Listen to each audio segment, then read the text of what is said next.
Okay, so we're going to review two quick things. One is a clicker that works. The heel. There we go. The concept of the integral being an accumulator and the concept of rectilinear motion. So we're going to go problems with accumulators, problems with rectilinear motion. Most of the rectilinear motion we're going to do is very simple. It's here's a position function, talk about the velocity, talk about the acceleration, or here's a velocity function, talk about the position function at a certain time. And then today you should be able to calm down and just relax at some point. Okay? Maybe during the quiz, who knows? Maybe not. We'll see. The future is uncertain. Okay, you've seen this picture before. That geometric picture is the graph of the function f, and we've chosen to define g of x as the integral from 0 to x of f of t dt. So what's g of 0? We'll start easy. 0. Why? Because there's no area under a point. Beautiful. Going from 0 to 0 is no area. What's g of 1? 1. Why? 1/2 base times height. Beautiful. Area of a triangle. Okay, what's g of 2?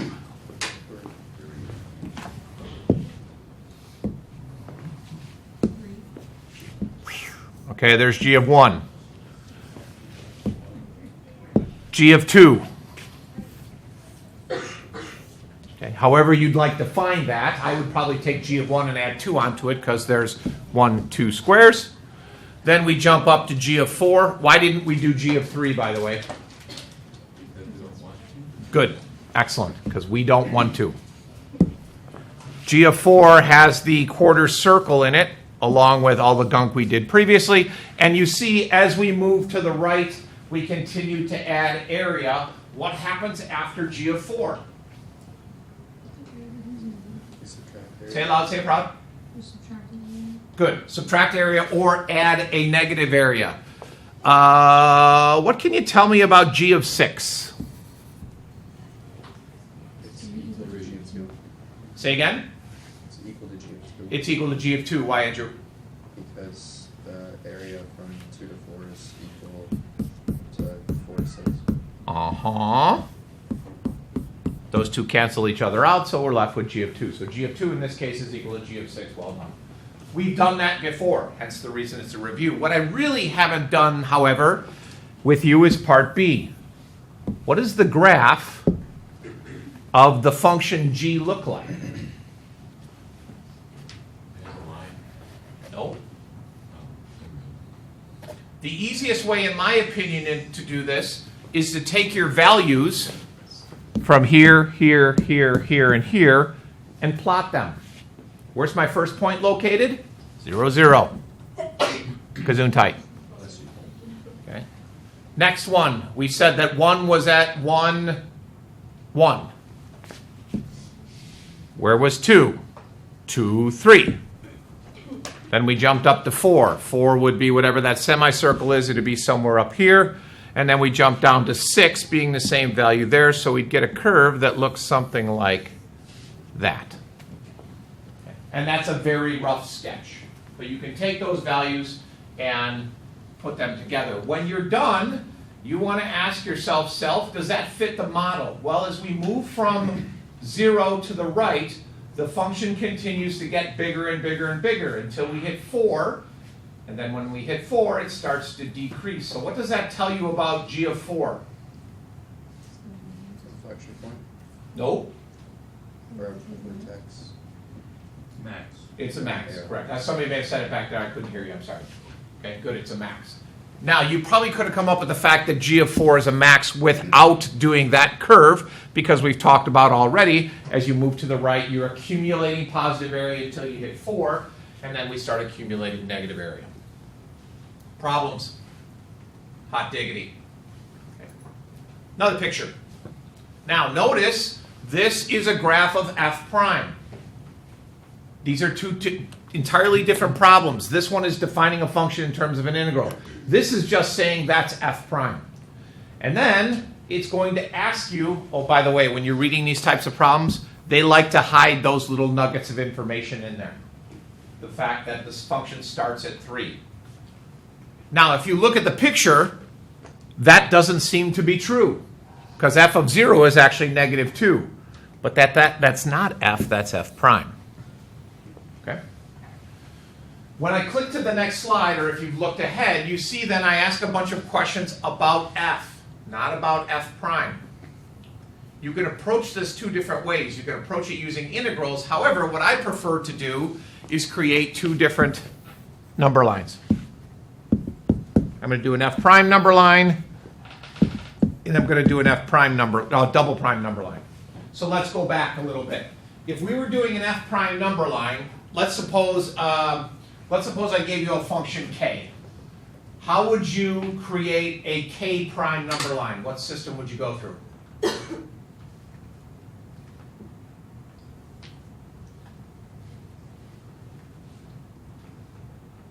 this is awkward.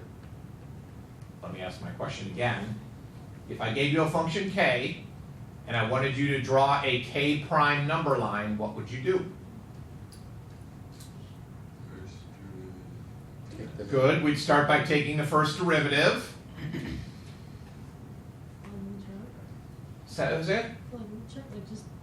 Not yet. Set it equal to 0. Find the critical points. Test the regions. Test regions. Shazam, we're good to go. Right? Okay. So, where is f prime equal to 0?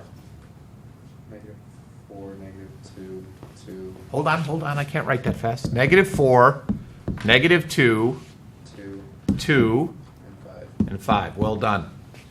Then we test region. So let's test the region to the right of -4. Is f prime positive or negative to the right of -4? Negative. What about between -4 and 2? Positive. Between -2 and 2? Negative. Does everybody see where we're getting these? Above and below the x-axis, okay? Between 2 and 5, positive, and to them has negative. I know it's coming back to you since it's been a while since we've done that, but once I get that done, you notice I get a whole bunch of information off of that. Yes? What do I know? Maeve, what can you tell me from that first derivative number line? Give me one chunk of information. There's a relative minimum at x equals -4. Keep going. There's a relative maximum at x equals -2, another minimum at x equals 2, and then another maximum at x equals 5. Fantastic. If I asked you where the function is increasing, you could tell me that, yes?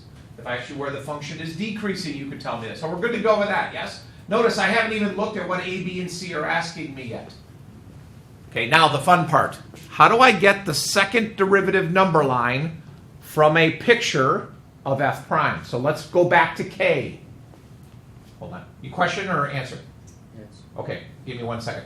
Let's go back to the example of k. That process of finding a first derivative number line is true for all functions. It doesn't matter what it is. So now I'm dealing with f, even though I don't have a picture of f. How do you fill out a second derivative number line, Andrew?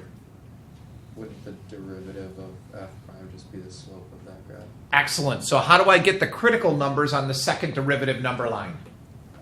Where the slope changes from positive to negative, right? So Yes, or? where it's equal to 0, or the derivative of f prime is equal to 0. Good, and you missed a third element. This is getting really nitpicky. Go from negative to positive. You said Yeah. positive, negative. We go negative, positive, or where the derivative is equal to 0. And in that little 0 thing is also undefined. Yes. Okay, good. So, where are the critical values for f double prime?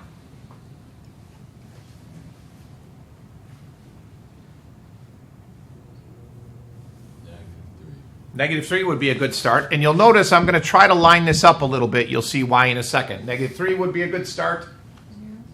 0. Uh-huh. 3. Yep. Good. Nope, you missed 2. So give that -6 and 6. Nope. -2, +2, or Good. undefined. Good. Okay. Remember, where is the slope of the tangent equal to 0, and where is it undefined? These two little buggers are corners. Okay, now we need to test regions. This, we tested regions by above or below the x-axis. How do we test regions for f double prime? What are we looking at? Increasing or decreasing? Yeah, slope. So to the left of -3, that's a positive slope. Between -3 and 2, it's negative.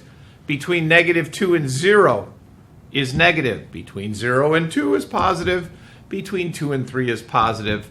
And greater than 3 is negative. That's jammed in there a little bit, but you'll recall concave up, concave down, concave down, concave up, and concave down.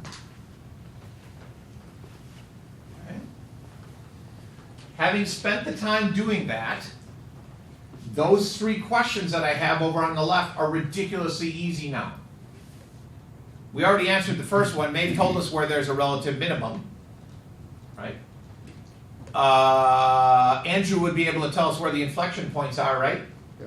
Yeah, good. By the way, where are they? -3, 0. Wait, no. Yeah. Yeah, -3, 0, and 3. Perfect. Okay. And then notice a little tidbit on C. Where is the graph concave down and increasing? That's why I spent the time to try and line up my number lines together. So I wanted 2 things. I want it to be concave down. Concave down would be here and here. And in those regions, where is it also increasing? So I go up to there. Changing colors to purple. Increasing would be here and there.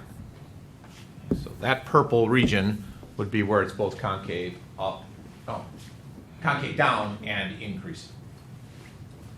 This is a very, very common type of problem on the AP test. They love to ask questions of a function that defines another function. Okay? In other words, a function that's defined by another function. A function that's defined by another function. And they're going to test whether or not you can bounce back and forth between the 2 different functions. Okay, but again, that's still the idea of accumulator. Building things up as you move left and right. We're good? Okay, almost done. Rectilinear motion. Now, this is in the slideshow, so I'm not going to read these to you. But I found this in the book, and I thought it was kind of helpful. These are all the possibilities.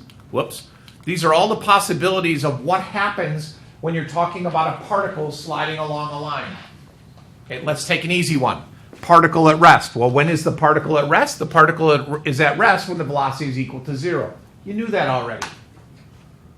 Average velocity. Same thing that we use for the average value or mean value theorem. 1 over b minus a times the integral of the velocity.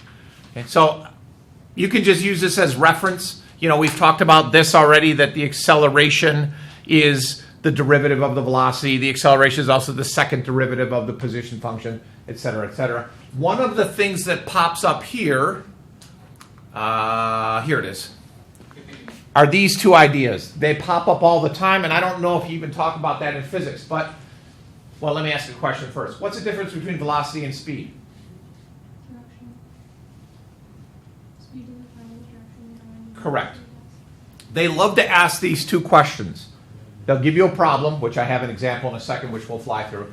And then at the end, they'll say, well, is the speed of the particle increasing or decreasing?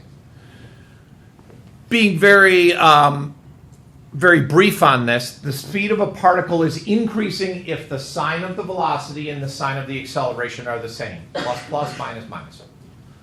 The speed of the particle is decreasing if they have opposite signs. Plus, minus, or minus, plus. Do you do that in physics? Yes? Let me rephrase that. Do you remember that from physics? Kind of. Okay, great. And then we talked about this at the bottom here too. Total distance is the absolute value of the velocity, integral of the velocity, and the displacement is the integral of the velocity without the absolute value. Okay, one takes into account negative distances, this guy. One changes all negative distances into positive distances. Okay. So we have a simple problem with a function graph. Now, you'll see on the homework there are problems that start with the velocity and ask you a bunch of questions about position. You'll see others that have position and start with, or ask you questions about velocity and acceleration. This one we're going to go backwards. So total distance, let's do this. Okay. So first thing I need to know is where is this puppy equal to 0, because I need to know the part A asked where is the velocity equal to 0. So I factored the problem and solved, and I got 2 and 7. Okay. Yes, you should know how to factor. So then I created a sign chart for this, because those are my critical numbers for the velocity. Sign chart would be the same thing as a number line. And then tested regions like we talked about already. It's moving to the left where the velocity is negative. It's moving to the right where the velocity is positive. Easy, yes? Yeah. Okay. Next question, total distance. I know I'm going fast, I'm sorry, but you've done this before. Total distance, you put an absolute value over it. So you take the velocity, put an absolute value around it. And as I mentioned earlier, we're not going to do the integral of an absolute value. For that, you're going to have to int that puppy.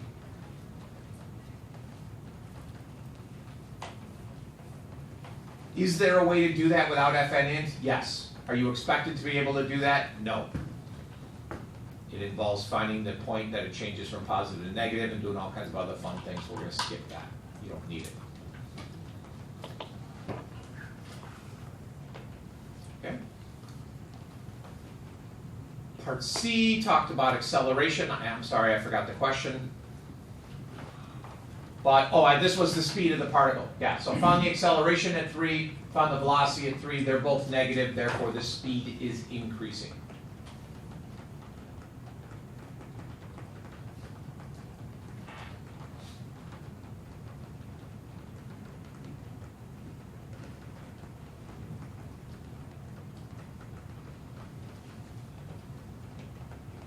And last but not least, am I going too fast? Yes.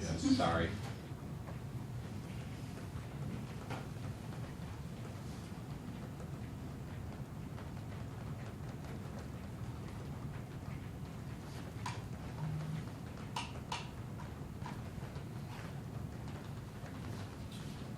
I'm going to talk while you're writing.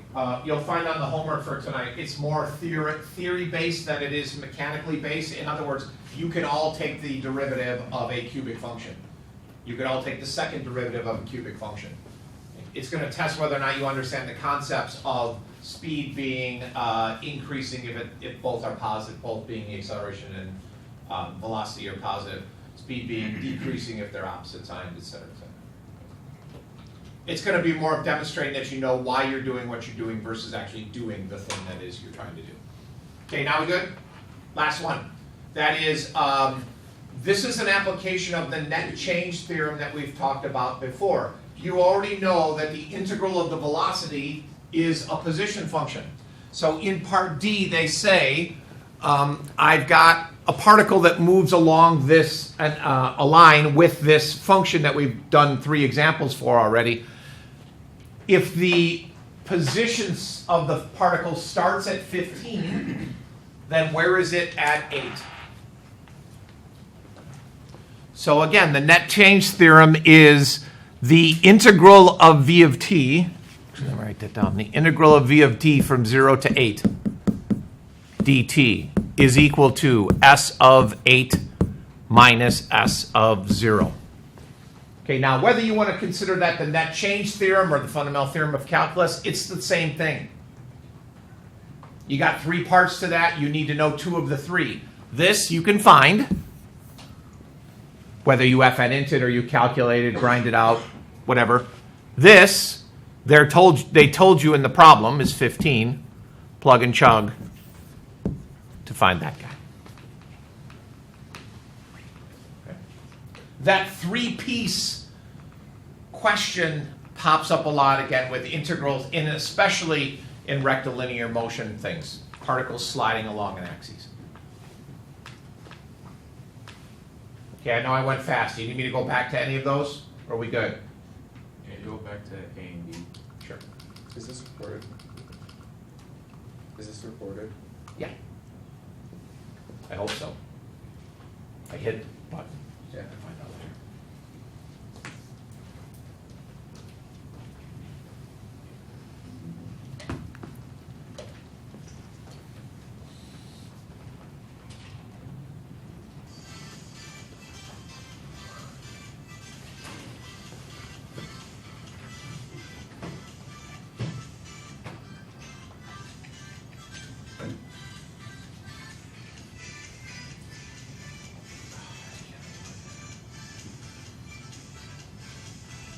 Why is mom's text message signal so long? Anybody ever claim this?